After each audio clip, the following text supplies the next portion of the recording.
In this lecture, we continue discussing route choice, and we will solve for user equilibrium in two examples. For the first example, if the cost of link 1 is 5 plus 2 times q sub 1, and the cost on link 2 is 10 plus q sub 2, where q sub 1 is the flow on link 1 and q sub 2 is the flow on link 2, and we know that the cost is equal on all used routes, we can say that c sub 1 equals c sub 2. And if we know that there's a conservation of flow, then q sub 1 plus q sub 2 has to equal 1000.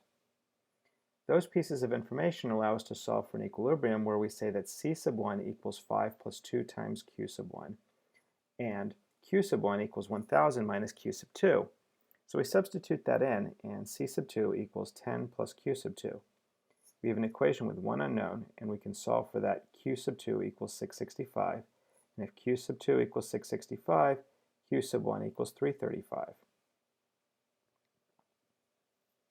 In our second problem, you are given a total flow of 6 units traveling from O to R, and they have two possible routes.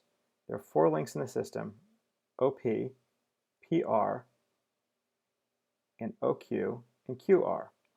And we know that the travel time on each, the travel time function,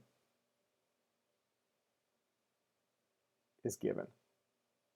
The link performance function for link OP is 5 times q sub OP. For link PR, it is 25 plus q sub PR. For OQ, it is 20 plus 2 times q sub OQ. And for QR, it's 5 times q sub QR. First, solve for the user equilibrium, travel time and flow on each link. Second, figure out what is the system optimal result, what allocation of those 6 vehicles would minimize total travel time in the system. Third, what is the price of anarchy, the ratio of the user equilibrium to the system optimal travel time? Pause the video and solve the problem. We'll step through the solution now. The first thing to note is there's conservation of flow, and so though it looks like there are 4 links in the system, you can model them as if there are 2 links in the system.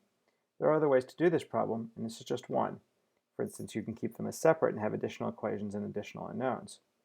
So, q sub OP equals q sub PR, and q sub OQ equals q sub QR. And by Wardrop's user equilibrium principle, the cost on any used route must be the same. So the cost via route q sub route OPR must equal the cost of route OQR if those routes are both used. Now this is an important point. If one of those routes is unused, that is, if it has a flow of 0, the costs don't have to be equal. They're only equal if both routes are used. That is, if they have positive flow on them. We can rewrite the cost functions by combining the cost on OP and PR and the cost on OQ and QR. And then we can substitute.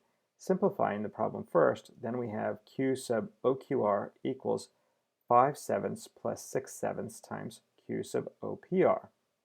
We have revised time functions, and of course if we know q sub OQR equals 5/7 plus 6/7 times q sub OPR, we can then substitute that into the conservation of flow equation, which tells us what the flows are on all of the links.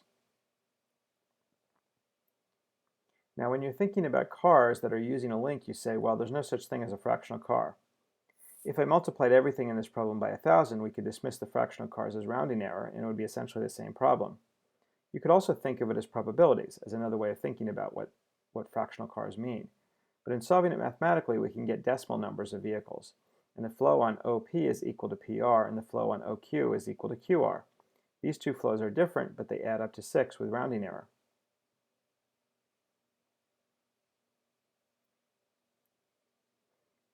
.15 plus 2.84 rounded equals 6.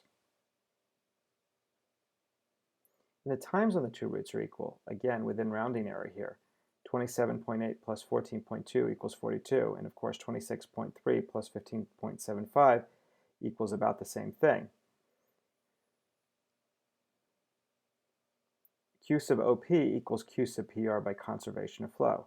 Now we're assuming that, so you think about what does this model really mean. This means that the car is simultaneously on all of the links in its route over the course of an hour in a sense. So if you're modeling this as the flow of traffic on those two routes, the same car is on all the links on its routes during an hour in which you're considering it and affecting the travel time. There are models you might cover in a graduate class which looks at dynamic traffic assignment and simulation.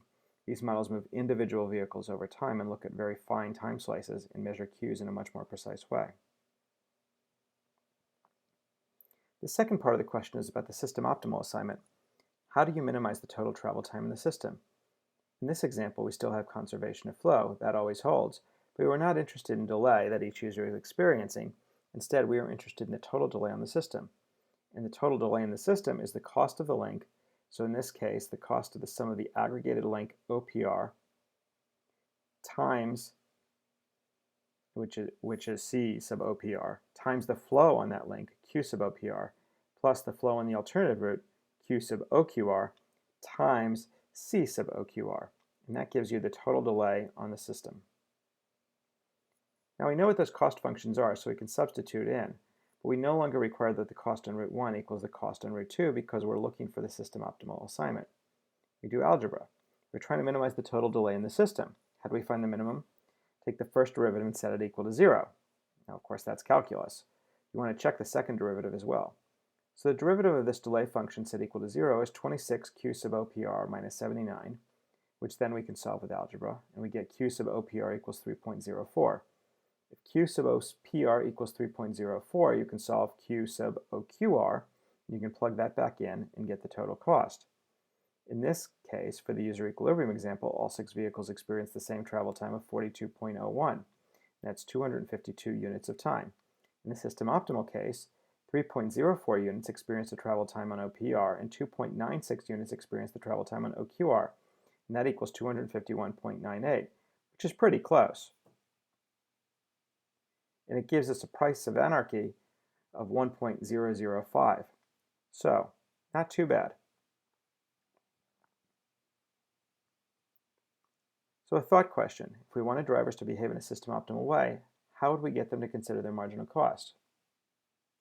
Well, we could try to create rules such that they have to, or we could inform them and ask them, or cajole them to behaving in a way that considers their marginal cost. Or we could align their incentives so that they have tolls which vary by location and time of day, and give drivers the right incentives to behave in accordance with system optimal routing and scheduling. If you had tolls that vary by time of day and by route, you could have higher tolls on routes with higher marginal cost and lower tolls on routes with lower marginal cost. And then when flows were higher, people would choose different routes to minimize their cost, which is their travel time, their average cost they face in terms of the travel time, plus the toll, which would be the difference between the average cost and the marginal cost. And if they were still selfishly minimizing their time and pay those tolls, they would simultaneously be achieving the system optimal time as well as their user equilibrium. Of course, if there are fewer drivers on some routes, there might very well be more drivers on other routes. The expectation is that the total travel time in the system declines. Similarly, if you put on higher tolls in the peak period than the off-peak period, some drivers will change when they make trips. People might say it's too expensive to drive at 4 p.m., I'll drive at 2 p.m. instead. So remember, from trip generation, trip distribution, we talked about most trips in rush hour and non-work trips. They have some travel time flexibility. Okay. They can depart at different times of the day. Not all of them, but some of them. So that's the theory. And remember that in theory and practice are the same, but in practice they are different. It's got many implementation issues in practice, but that would be how would we behave in principle to obtain a user equilibrium that's identical to a system optimal.